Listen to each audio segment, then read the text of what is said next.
This set of videos in this series is on exponents and exponential functions. So to begin, we're going to work with this warm-up where we go over the vocabulary words that are involved with exponents.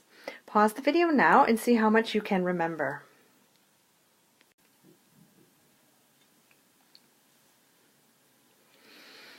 Let me go over a few things about this. The power in the exponent and the base. You can read the definitions I've written, but I'd like to especially go over these examples. 2 to the third power means you have a repeated multiplication of 2 times itself 3 times. You need to be careful when you have parentheses around things being repeatedly multiplied, and make sure you're repeatedly multiplying the proper base number. This is a good distinction between these two. This is a -3, and the whole thing needs to be repeatedly multiplied, so look how we write that. This is the opposite of 3 cubed, so the minus sign sits out here in front, but the whole number 3 is the only thing that we're multiplying. This becomes especially important when we're multiplying or taking things to the power that are even. I'll show you an example. Let's look at number 5, or this -5 squared. -5 being repeatedly multiplied is a +25. However, if I wrote -5 squared, the 2 is only acting upon the 5, not the negative sign. So that would be a -5 times 5. And when you multiply that, you get a -25. So you can see that understanding what the parentheses do or don't do will affect your answer. You'll get plenty of practice with that concept.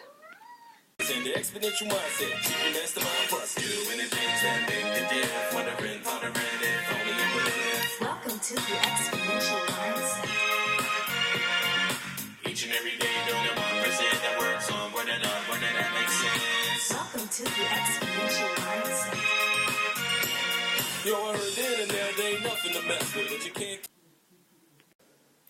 There are 7 exponent rules. And we are beginning with our first one, which is 0 as an exponent. So I'm going to put a little 1 by it just in case you want to enumerate these rules. So the rule for 0 as an exponent says, if you have some number, and I'll just call it a for now, and it's taken to the power of 0, it's going to equal the number 1.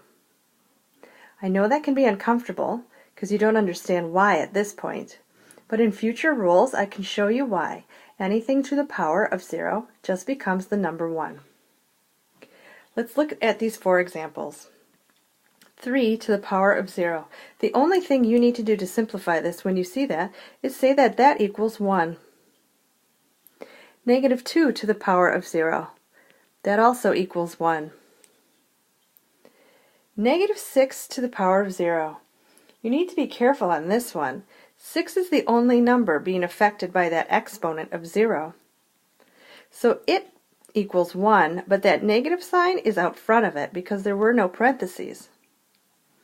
So -6 to the power of 0 is a -1.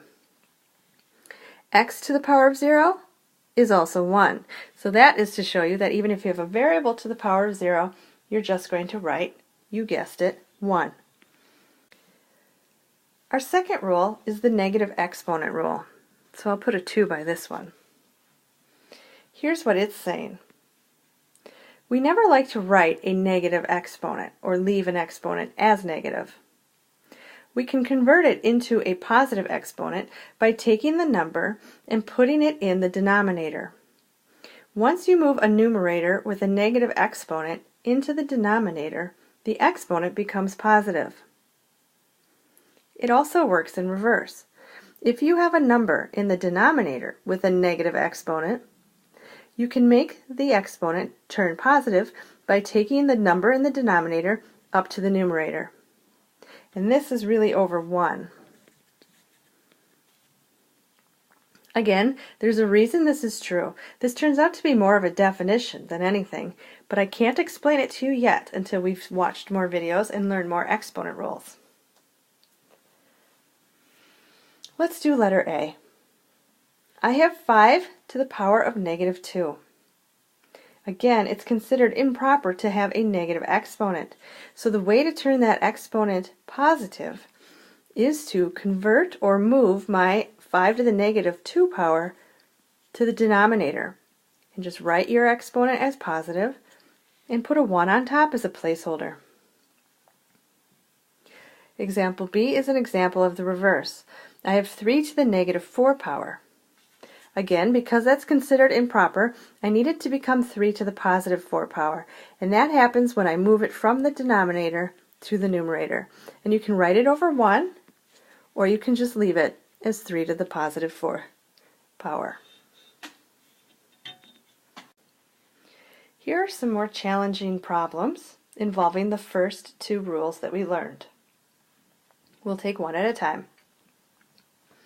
Looking at letter A, I have 5 times x to the negative 4th power. I'm going to tell you what the answer is, and then I'm going to go back and explain why. Here is the answer. I'm going to make that 5 a little nicer looking. Now, let's talk about it. This problem really is 5 times x to the 4th, negative 4th. 5 has its very own exponent right now. Its exponent is a positive 1. Therefore, the 5 needs to stay in the numerator. The x has a negative exponent, so it is the only thing that moves to the denominator. You need to treat each of these numbers or variables separately, unless you see parentheses around them. Letter B. Two things are going on here. I have a to the negative 4th power times c to the 0 power, and we treat them separately. My a to the negative 4th power means I need to put that in the denominator, so I can put a 1 up top right now. C to the 0 power, well, that's just 1. I don't really need to write another 1 up top because 1 doesn't change anything when we multiply it. So our answer is just fine the way we have it. Letter C. I have x to the negative 5th power times y to the 7th power. The only thing we need to worry about is getting that negative exponent to be positive for letter C. X to the negative 5 will become x to the positive 5 once we move it downstairs into the denominator. Y to the positive 7 power can stay upstairs where it already is. Let's look at letter D separately. Each number or variable. 2 to the negative 3rd power. Well, hopefully by now you're realizing that that needs to be written as 1 over 2 to the positive 3rd power. My x squared is just fine. I'll just leave it there. The y to the negative 4th needs to also go to the denominator and become a positive 4 exponent. Now you can leave your answer like this. There's nothing wrong with it. Or, if you like to be a little more organized, you can multiply through the numerators and the denominators, and your answer would look compact like that. Either one is fine with me. Letter E is an example where I have numbers that can be reduced. 7 and 5 share a common factor of 7, so I can actually divide out a common factor of 7 just as you would if the fraction were all by itself. So that fraction will become 1 over 5.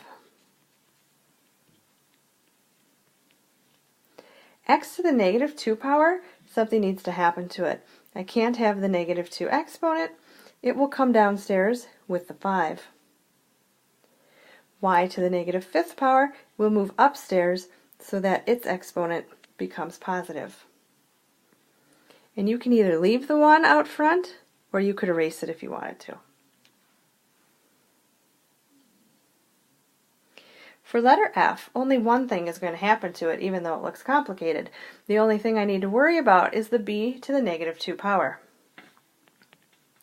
So I will leave the 7 and I will leave the a, and I will leave the 3 and I can leave the w. But that b that was to the negative 2 power comes downstairs and becomes a positive 2 power.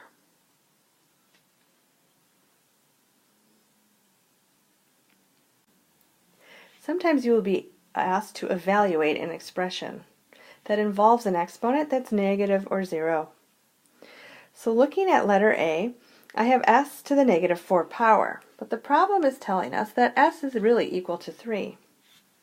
So you can substitute a 3 in for s, but knowing the power rule, you're not done. I cannot have that negative exponent. So I'm going to take that negative 4 and make the exponent a positive 4 by putting that 3 in the denominator. Letter B will be a good one because it has parentheses. So look at the difference between B and C here. So B has parentheses around the 2 and the r. And we know that r is a negative 4. Because the parentheses are around the 2 and the 4, negative 4, it's affecting both those numbers inside. But I can multiply 2 times the negative 4 and get a negative 8. Make sure you keep the parentheses around it. Negative 8 to the power of negative 2 will become 1 over negative 8 to the positive power of 2. Now looking at C. Again, notice there's no parentheses. So the negative 2 exponent here is only acting on the r, not on the 2 at all. The 2 has its own exponent. It's a 1. Whenever you don't see an exponent, assume there's a 1 there. So my 2 is not going to move. But I can substitute in for my r, which is a negative 4. And I'm going to put parentheses around that because the whole r is being affected by the negative 2. So that negative 4 will end up moving to the denominator. The 2 stays up top, the negative 4 goes downstairs, and your 2 becomes positive. Now I always have kids saying to me, can we go ahead and multiply through the square or the power of 4 and come up with real numbers down there? And the answer is, of course, yes. However, right now we're learning the exponent rules, so I am more concerned with you showing how the exponent rules are being used rather than coming up with an answer that's simplified. Let's look at the last one. S is going to the 3rd power times r to the negative 2 power. So s was a 3, and that's cubed, times r, which is a negative 4, and that's the negative 2 power. Again, this first number here, 3 cubed, is not going to move because the exponent is already positive, and the negative 4 is going to need to move downstairs and become positive. Again, you can just leave it like that for me for now. Although these 2 rules seem pretty straightforward, and they are, you're right, there's going to be 5 more rules added, and eventually all of them are going to come together, so you're going to need to get pretty comfortable with them. And they're not going anywhere, these exponent rules, trust me. You're going to see them in geometry and algebra 2 and pre-calculus and trigonometry. They're never going away, so the faster you learn them and pretty much memorize them, the happier you'll be. Thanks for watching.